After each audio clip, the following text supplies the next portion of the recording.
estudios cinéticos, de estabilidad de medicamentos, ensayos toxicológicos, farmacocinéticos, biodisponibilidad de los medicamentos, etcétera, etcétera.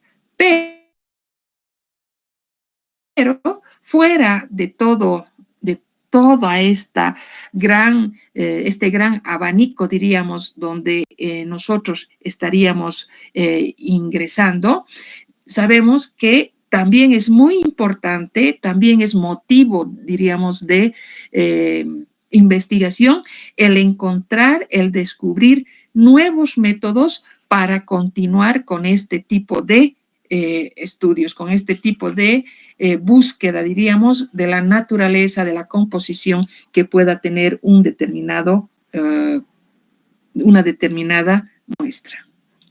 Para eso, nosotros tenemos, entonces, una clasificación de los métodos analíticos, que los vamos a hacer en dos grupos: los métodos clásicos y los métodos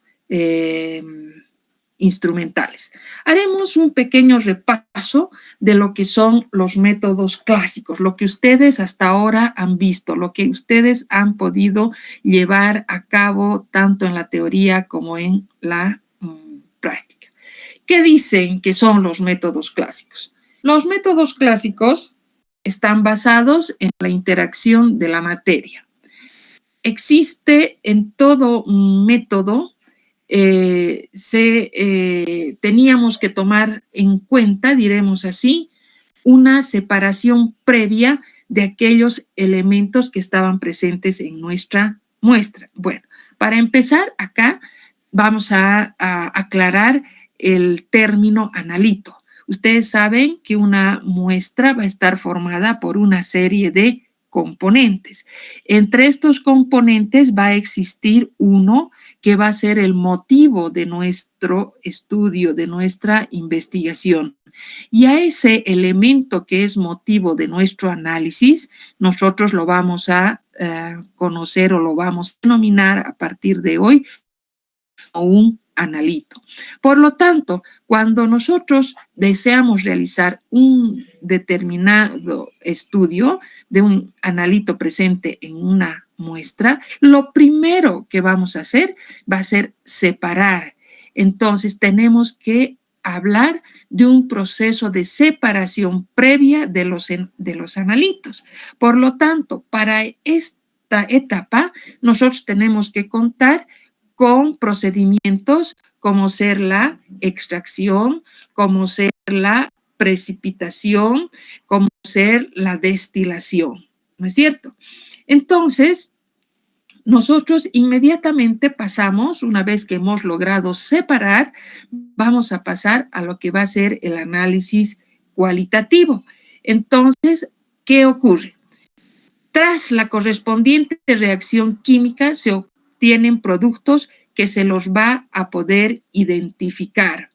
Entonces, estos productos se los va a identificar tomando en cuenta que su color, su punto de ebullición, su punto de fusión, la solubilidad que puedan tener en distintos disolventes, el olor que presenten, actividad óptica, el índice de refracción, etcétera, etcétera. En otras palabras, o desde otro punto de vista, el análisis cualitativo, una vez que están separados, los analitos van a ser tratados con una serie de reactivos de tal manera que se va a originar un producto que nosotros lo vamos a poder identificar a través de los colores o todas las propiedades que hemos hablado, como el punto de fusión, ebullición, los olores, la sensibilidad, las solubilidades con distintos disolventes, sus actividades ópticas, sus índices de refracción, etcétera, etcétera. Bien, entonces pasamos a un segundo análisis que comprende al análisis cuantitativo. El análisis cuantitativo comprende a los métodos gravimétricos y volumétricos. Significa el uso, el empleo de la balanza, de la bureta, de las pipetas y otros elementos o materiales de vidrio que podemos encontrar en el laboratorio, y a través de este análisis cuantitativo nosotros vamos a poder encontrar finalmente la cantidad de sustancia que se encuentre en la muestra. Entonces, estos analitos que se encuentran en la muestra, cuando nosotros hablamos del análisis cuantitativo, necesariamente asociamos a los métodos que van a ser gravimétricos si nosotros estamos hablando de masa, ¿no es cierto? Y si estamos refiriéndonos al volumen, estamos hablando de los métodos volumétricos. Ahora, estos métodos, ustedes los conocen, estos métodos los han desarrollado y ustedes saben que tienen una gran aplicación. Ahora, cada vez estos métodos no van a ser sustituidos, no van a ser reemplazados, pero sí van al surgir otro tipo de métodos, como vamos a ir viendo más adelante, existen las alternativas suficientes, pero, ojo, en determinadas situaciones, estos métodos que acabamos de nombrarlos, que acabamos de revisarlos, siguen manteniéndose en muchas situaciones como los, diríamos, métodos de análisis de primer orden, dependiendo la situación, dependiendo las, diríamos, las necesidades o la realidad en la que nos encontremos. ¿A qué me voy con eso? Que nosotros no vamos a descartar este tipo de análisis cuantitativo donde nosotros utilizamos los métodos volumétricos, gravimétricos, sino que como una, diríamos, opción, aparecen los métodos instrumentales que necesariamente vamos a ir estudiando con mayor detalle y cabe recalcar, sin descartar estos métodos que acabamos de nombrar. Bien, ¿qué vamos a decir de los métodos instrumentales? Están basados en la interacción que pueda existir entre la muestra y la energía, donde no es esencial el concurso de una reacción química. Se obtiene la información analítica mediante diferentes instrumentos a la balanza, a la bureta o al sentido humano. Se miden propiedades físicas tales como la absorción, como la emisión de la radiación electromagnética, la relación carga-masa, potenciales y también intensidades de corriente. Y si hablamos de técnicas de separación o de métodos de separación, están acá las técnicas que se deben considerar como ser las técnicas cromatográficas y electroforéticas, que también tienen la finalidad de separar a los componentes de la muestra.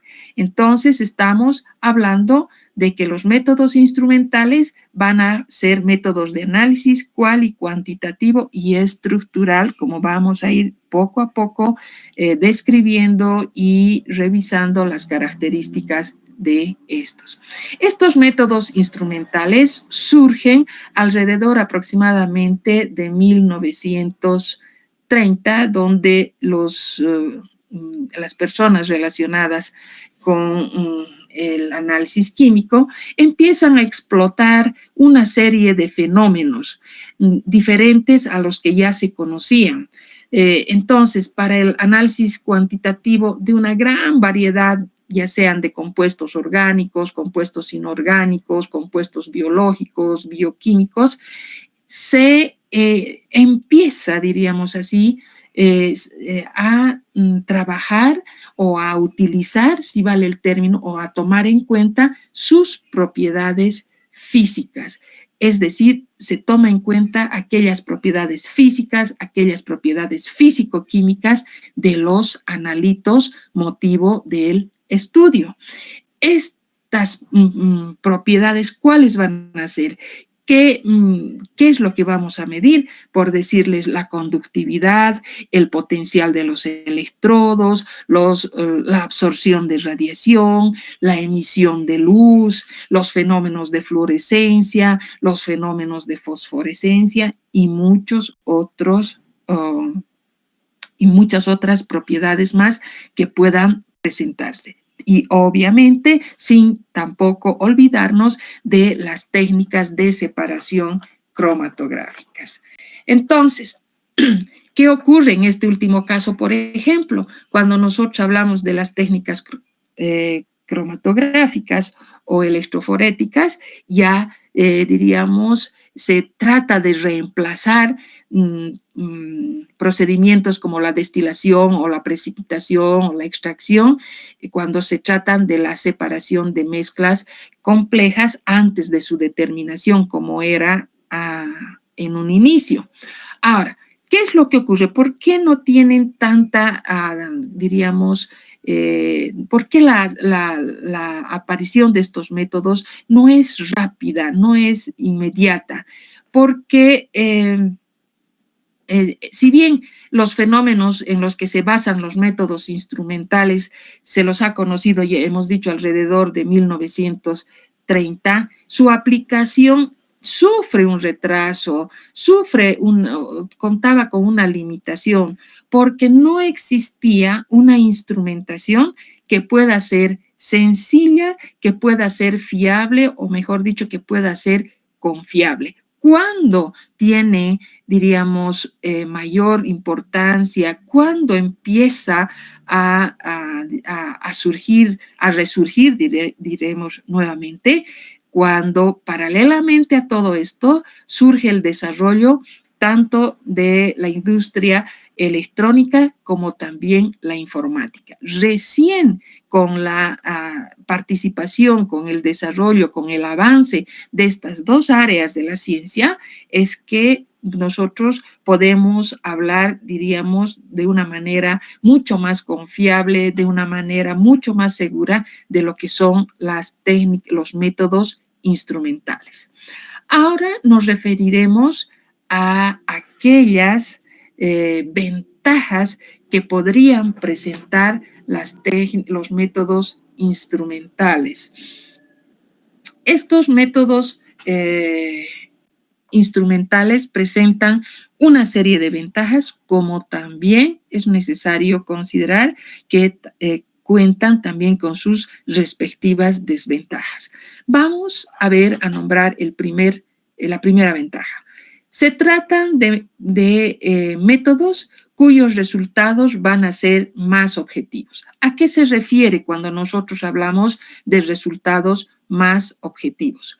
Son resultados que van a estar reflejados en escalas numéricas o gráficas, mientras que los métodos tradicionales, los métodos clásicos, están sujetos a apreciaciones subjetivas del observador. Vamos a ver al viraje, el cambio de color cuando nosotros hacemos una titulación. A ver, ¿qué podemos decir al respecto? ¿Cómo entendemos estos resultados más objetivos? Cuando nosotros hablamos de un método instrumental, ojo, que sugiere la presencia de un aparato, que sugiere la presencia de un instrumento, inmediatamente nosotros asociamos a un medidor, y en este medidor vamos a encontrar una escala numérica, podemos encontrar una gráfica donde vamos a encontrar el resultado y vamos a poder leerlo. En cambio, ¿qué ocurría en un método tradicional? Por decirles, había una dependencia de la apreciación subjetiva del observador. Recuerden ustedes cuando realizan una titulación, ustedes cuando van a ir a ver el cambio de color, no siempre, o mejor diremos así, las apreciaciones subjetivas no siempre son coincidentes. Dos personas que están en la misma determinación, por ejemplo, muchas veces no llegan a coincidir en el resultado que se podría obtener. Luego, nosotros hablamos de una segunda ventaja de los métodos instrumentales, que vendrían a ser que son métodos más precisos. ¿Qué quiere decir esto? Que presentan menos oscilaciones en las medidas sucesivas y hay una mejor posibilidad o una mayor reproductibilidad en los resultados. A ver, cuando hablamos de métodos más precisos, tenemos que pensar en un instrumento, ¿no es cierto? Entonces, en este caso, los resultados van a ser, diríamos, las lecturas, diremos así, que se realizan, van a presentar unas oscilaciones mínimas o van a tener menos oscilaciones entre medidas sucesivas. Esto nos va a permitir reproducir los resultados tantas veces como nosotros consideremos necesario. ¿Y esto por qué es? Porque estamos hablando de un método instrumental donde se hace necesaria la presencia de un instrumento. Y un instrumento, para ser utilizado, para emplearlo, necesariamente va a ser calibrado previamente. No vamos a entrar en el aspecto de la calibración, a qué se refiere, por qué la realizamos, etcétera, etcétera. Eso vamos a ver en su momento respectivo, pero simplemente tomamos en cuenta que para minimizar estas oscilaciones, para contar con resultados que puedan reproducirse, es indispensable que el equipo siempre, para utilizarlo, va a estar previamente calibrado. Pasamos a un tercer método que dice que son métodos más sensibles. Son métodos más sensibles. ¿Por qué?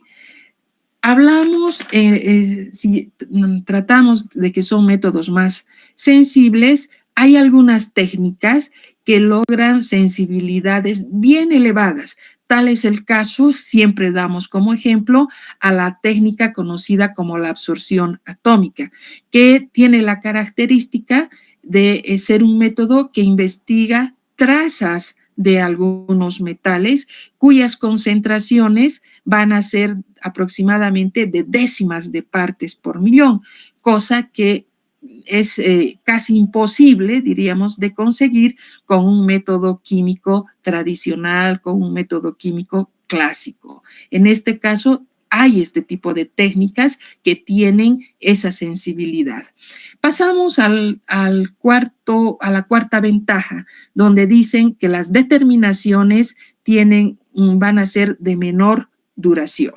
A ver, ¿por qué decimos que las determinaciones van a ser de menor duración que en otros métodos? Porque el manejo de un instrumento, de un equipo, va a requerir que el operador tenga un cierto entrenamiento, que tenga una cierta práctica en el manejo.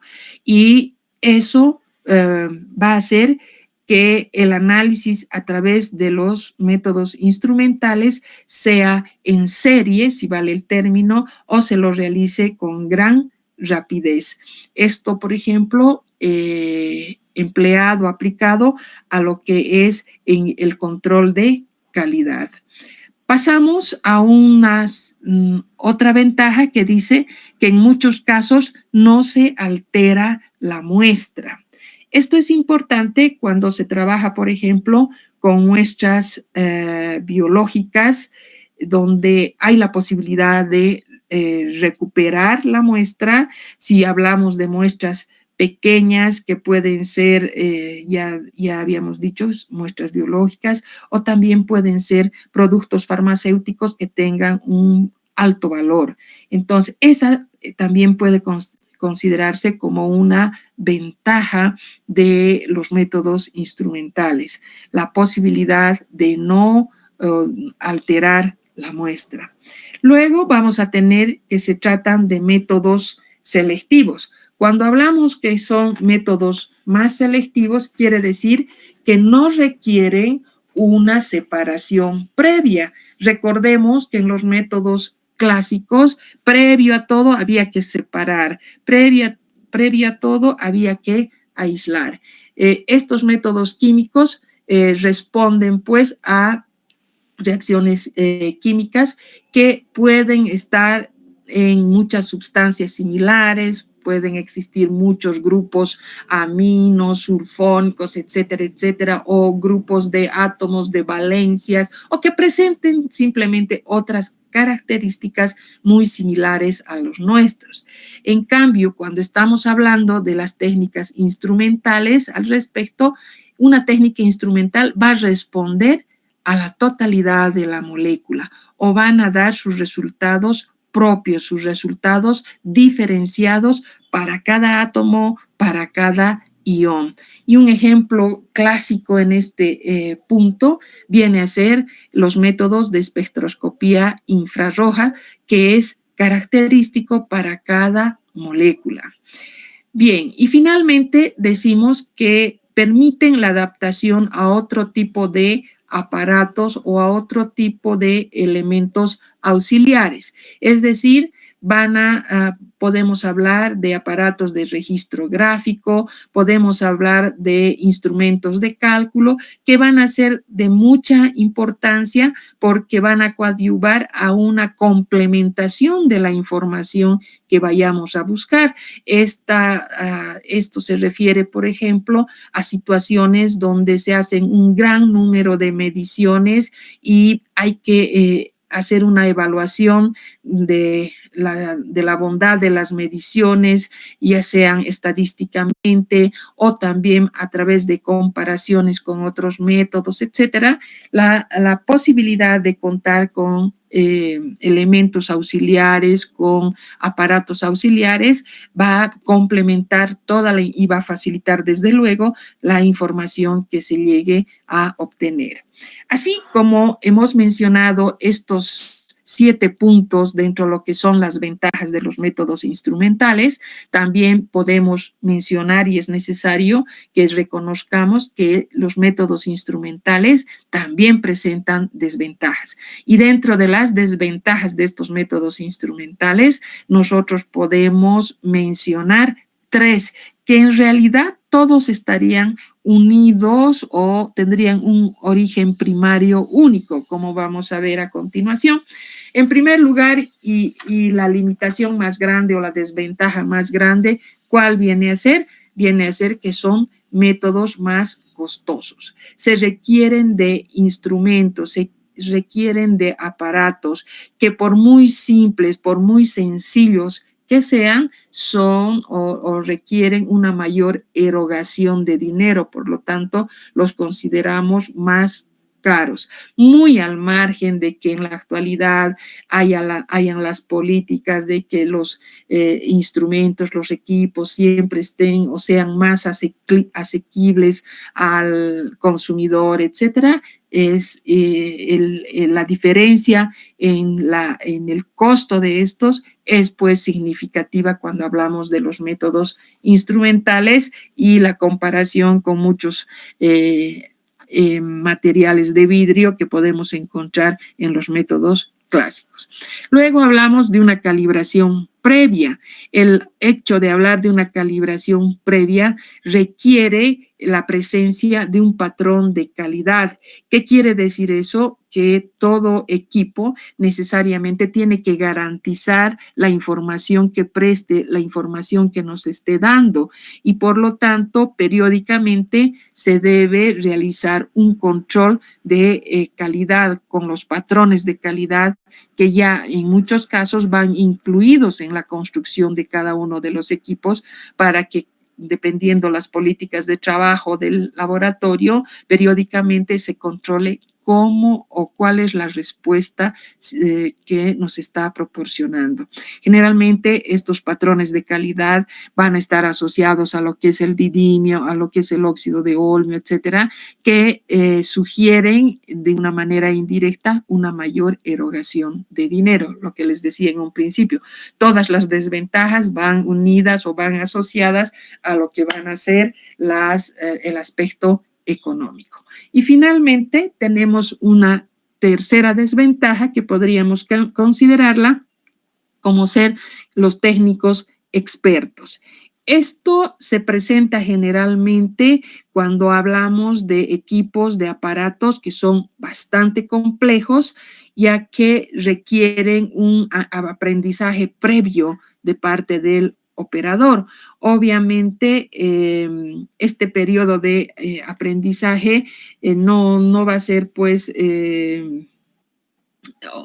en cualquier equipo, sino estamos hablando ya de equipos bastante automatizados, de equipos bastante complejos y necesariamente hay que tomar en cuenta este punto, ¿no es cierto?, de contar con diríamos, el periodo de aprendizaje, de entrenamiento que tenga el personal que va a estar encargado para el manejo de estos equipos.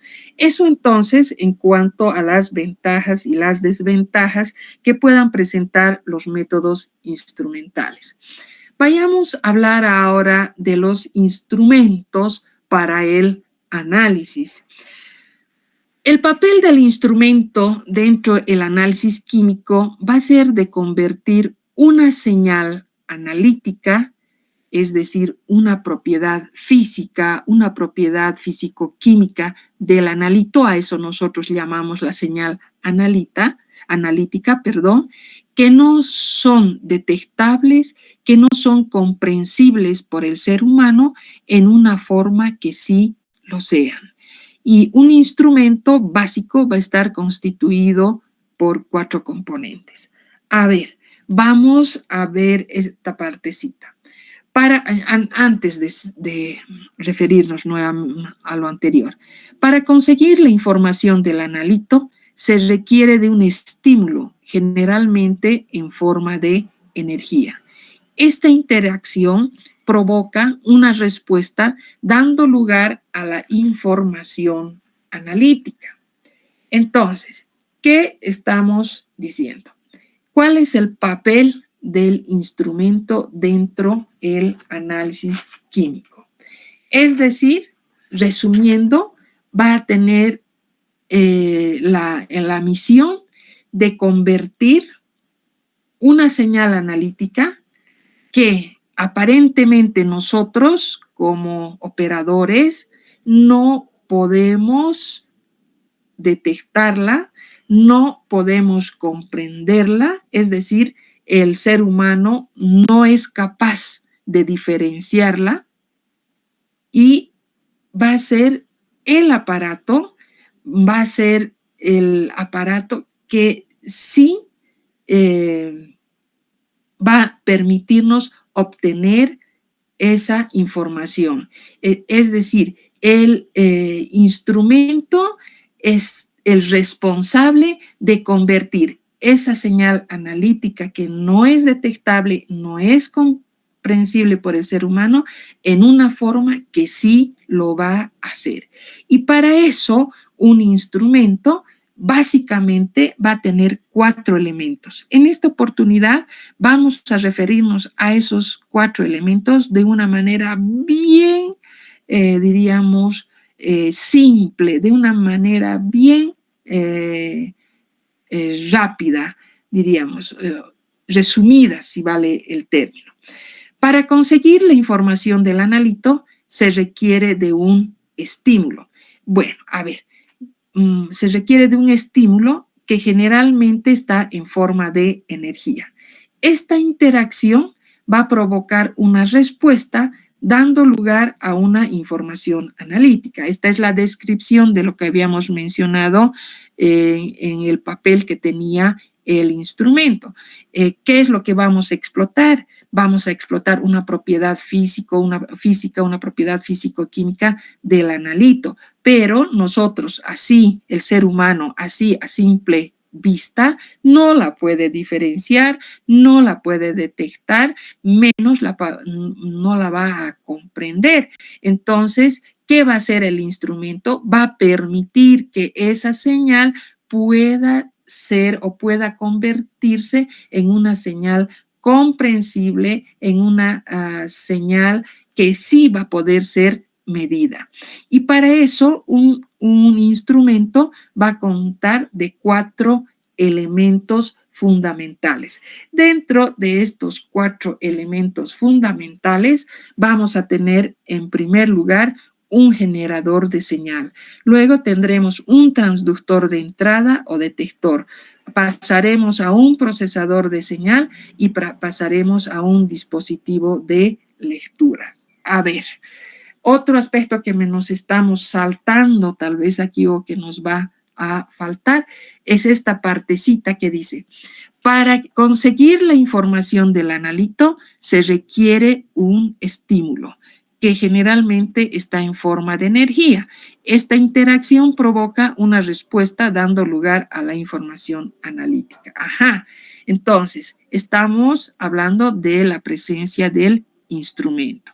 Hemos hablado en un inicio de que en este tipo de métodos vamos a trabajar con una energía materia. ¿Y de dónde viene esa energía que vamos a utilizar? Generalmente va a ser la radiación electromagnética. Estamos hablando de una manifestación de esta que puede ser la luz, una de las más comunes. Nosotros como seres humanos no vamos a poder diferenciar, no vamos a poder distinguir y menos vamos a poder medir. Entonces se hace necesaria la presencia del instrumento. Y por eso, ¿cuál es ese estímulo que se requiere para medir esta propiedad físico-química del analito?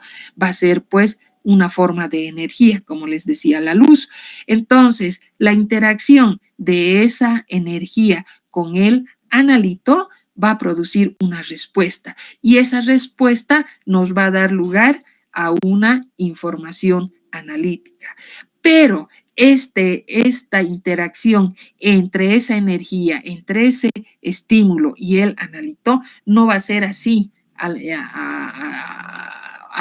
azar, no va a ser simplemente a secas, sino se hace necesaria la presencia de un instrumento. Entonces, para conseguir la información del analito, necesariamente tenemos que contar con un estímulo, que este estímulo generalmente, ¿cuál va a ser? La radiación electromagnética, que ya nos abocaremos a eso. Entonces, ¿qué va a provocar? Una respuesta, ¿no es cierto? Y esta respuesta, este resultado, surge ¿de qué? De la interacción del estímulo con el analito. Y un ejemplo, podemos decir, que sea el fenómeno de la absorción o el fenómeno de la emisión, por decirles. Bien, entonces vemos que se hace importante el papel de los componentes de los instrumentos y básicamente hemos mencionado 4 componentes básicos. Ya vamos a ver que ojalá fueran así de simples y listo. Pero bueno, en esta oportunidad, para tener una idea, nosotros vamos a hablar rápidamente de los mismos. Y decimos, en primer lugar, vamos a tener al generador de señal. ¿Qué es un generador de señal? Como su nombre dice, nos va a proporcionar o va a generar una señal analítica. El generador de señal produce una señal que denota la presencia o la concentración del analito. Dicha señal puede ser producida por el propio analito o por la interacción de este con una forma de energía. Ese es el responsable del primer elemento de un aparato. Luego tenemos el transductor de entrada, conocido también con el nombre de detector. ¿Qué hace este transductor de entrada? Este transductor de entrada convierte un tipo de energía en otro tipo. Es decir, actúan sobre una señal química y cuando actúan sobre una señal química, nosotros les damos el término de detector. Por eso decimos transductor de entrada. La mayor parte de los detectores convierten las señales analíticas en un voltaje o en una corriente eléctrica que se amplifican o se modifican para accionar un dispositivo de lectura. Entonces, cuando nosotros hablamos del transductor de entrada o el detector, ¿qué es lo que va a hacer? Esa señal proveniente del generador de señal va a ser transformada, puede tratarse de una señal luminosa, ¿no es cierto? Pero en el transductor, en este segundo componente, se va a convertir esa señal luminosa en una señal eléctrica. ¿Por qué se va a convertir? Porque nosotros queremos medir, porque nosotros buscamos una respuesta. Entonces, ¿quién es el responsable de convertir una forma de energía en otra? Va a ser pues el transductor de entrada o va a ser el detector. Ahora, esa señal eléctrica tiene que llegar a tiene que proporcionarnos una información y para llegar a esa información previamente va a ser procesada.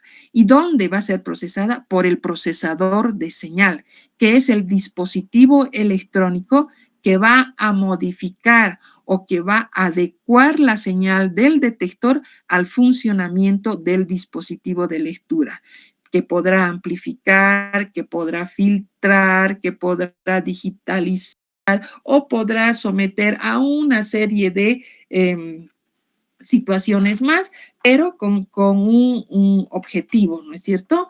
Va a acomodar esa información hacia el dispositivo de lectura. Este dispositivo de lectura es también un transductor porque convierte esa señal procesada en una señal que puede ser leída, en una señal que puede ser entendida, registrada o interpretada por el observador. Entonces, básicamente, nosotros tenemos estos 4 componentes: el generador de señal, el transductor de entrada, el procesador de señal y el dispositivo de lectura. Vamos a ver que esto va a ir, así, en una primera instancia es bastante simple el papel que desempeña cada uno de estos. Ya vamos a ver en el siguiente o en el subsiguiente tema cómo cada uno de estos puede presentar una serie de situaciones complementarias, si vale el término, que van a actuar, diríamos, de una manera determinada para cada una de las situaciones. Entonces, aquí tenemos un ejemplo de los componentes del instrumento.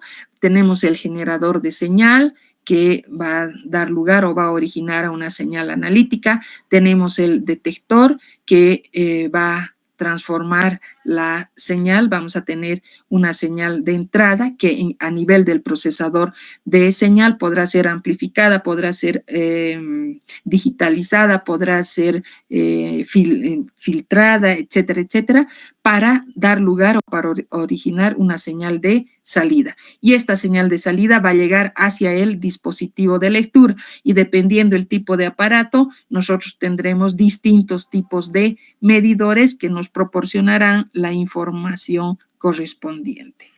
Bien, y luego hay otro aspecto que nosotros también debemos considerar, que va a ser la terminología analítica que vamos a ir viendo a lo largo ya de nuestro tema, de nuestra materia. En este caso, nosotros tenemos que estar totalmente interiorizados con algunos términos como ser el proceso analítico, la técnica analítica, el método analítico, el procedimiento analítico y el protocolo analítico.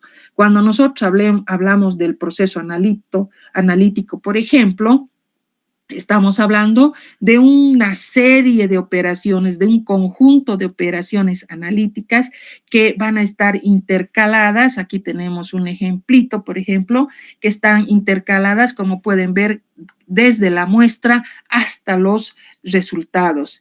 Es este proceso analítico es de una manera bastante amplia, de una manera general, que va a incluir una serie de situaciones como las operaciones previas, como las medidas de señal para la toma y el tratamiento de los datos hasta llegar a un resultado. Como verán, el proceso analítico es bastante amplio, es integral y va a abarcar las distintas etapas desde el procedimiento, la planificación, la interpretación, la validación, las mejoras, las correcciones de los resultados y una evaluación final de los mismos. A eso nosotros denominamos como proceso analítico, que lo vamos a ver con mucho más cuidado o con mayor detalle cuando nosotros nos refiramos en la parte práctica. Luego tenemos que hablar de las técnicas analíticas. ¿A qué se refiere una técnica analítica o qué se entiende por una técnica analítica? Es un principio científico adaptado a uno o a varios instrumentos para obtener la información sobre la composición de la muestra. Podemos hablar de un método potenciométrico, podemos hablar de la fluorescencia, etcétera, etcétera. La técnica es la base, es la herramienta que vamos a utilizar. Es un enfoque general, podríamos decir, basados en un fenómeno para obtener una información cuantificable en la detección, en la identificación de un determinado componente. En cambio, el método analítico es una adaptación variada ya de la técnica para llevar a cabo una medida determinada. Es decir, define una estrategia general para realizar un análisis. Por decirles un ejemplo, vamos a hacer la determinación de un analito. Ahí nosotros estamos refiriéndonos a lo que va a ser el método. Es un conjunto de pasos, podemos decir, un conjunto de procedimientos detallados que nos van a permitir aplicarnos a la técnica de manera reproducible, de manera confiable en la solución del problema analítico. Ahora, el procedimiento analítico son las instrucciones generales para usar el método analítico. Viene a ser o está formado, es parte del proceso analítico. ¿Por qué? Porque describe los pasos estructurados, los pasos operativos para primero identificar y luego cuantificar a los componentes de una muestra. De una forma, siempre hay que tomar en cuenta esto, de una forma que podamos nosotros reproducir de una manera que sea la obtención de esta información totalmente confiable. Y finalmente hablamos del protocolo, que son las directrices específicas, detalladas, minuciosas, escritas que vienen en un documento y que cumplen con una serie de pasos necesarios en el desarrollo de un método en el laboratorio. ¿Y con qué objetivo? De garantizar los resultados que sean fiables y que sean comparables. Bien, mil disculpas, hemos tenido ese problema al inicio, vamos a quedar acá y la próxima clase vamos a concluir con nuestro primer tema. Si no hay ninguna pregunta, quedamos aquí y nos estamos viendo la próxima semana. Sí, díganme, jóvenes. Buenas tardes, doctorita. Disculpe, quería saber sobre las prácticas, cuándo más o menos va a empezar y los códigos de los grupos. A ver, para empezar, jóvenes, vamos a aclarar esta partecita, gracias por la pregunta, es que nosotros continuamos con nuestras clases virtuales de la parte teórica, ¿ya? Las clases teóricas por el momento van a ser virtuales y cuando en el programa tengamos un tema que requiera la intervención de ustedes, por ejemplo, en la resolución de ejercicios, de problemas, etcétera, necesariamente tenemos que hacerlas presenciales. Eso yo les diré debidamente con anticipación. Por el momento, todas las clases teóricas que tenemos a la 1:30 los jueves van a ser virtuales. Por otro lado, las clases prácticas, como ustedes sabrán, solo el 50% estaba inscrito en los grupos. Siguen teniendo una serie de problemas en la organización de los grupos prácticos a nivel facultativo. Entonces, nosotros en el momento no contamos con las listas respectivas.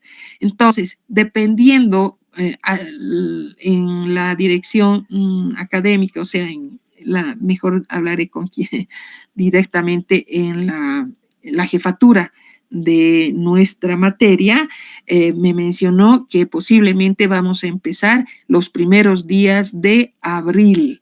Yo personalmente no les puedo informar si vamos a empezar con clases virtuales o si ya se va a levantar esta modalidad de la virtualidad en práctica, no sé. Eso diremos respectivamente el momento que contemos las listas de los estudiantes. Entonces, no hay nada ahorita acerca de las prácticas. Eso quiero comentarles.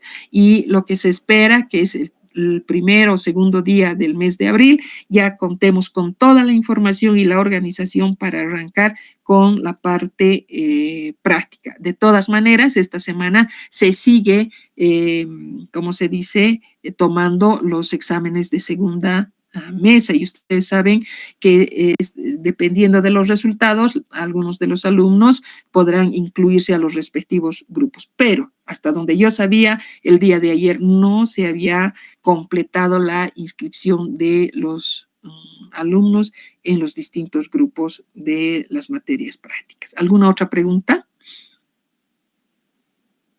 Sí, doctorita, me estaban hablando justamente los de mesa también, preguntando sobre las notas, si lo va a subir directamente a su Classroom o dónde lo va a publicar.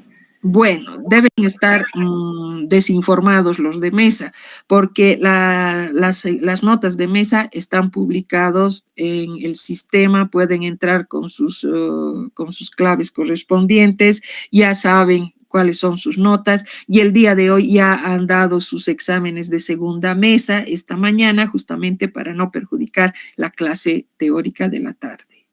Así que ya se ha dado, seguramente también van a subirse al sistema porque hay un límite de tiempo para subir las notas, ustedes saben eso. Entonces, si les siguen preguntando, dígales que se informen mejor, que las notas ya las han visto, ya saben quiénes han aprobado y la segunda mesa esta mañana se ha tomado en la facultad para la materia nuestra. ¿Alguna otra pregunta más? No, está bien, doctorita, muchas gracias. ¿Qué preguntas más tienen, jóvenes? Si no hay más preguntas, entonces quedamos acá. Y nos vemos el próximo jueves. Que tengan un buen resto de la tarde. Hasta luego. Que vaya bien.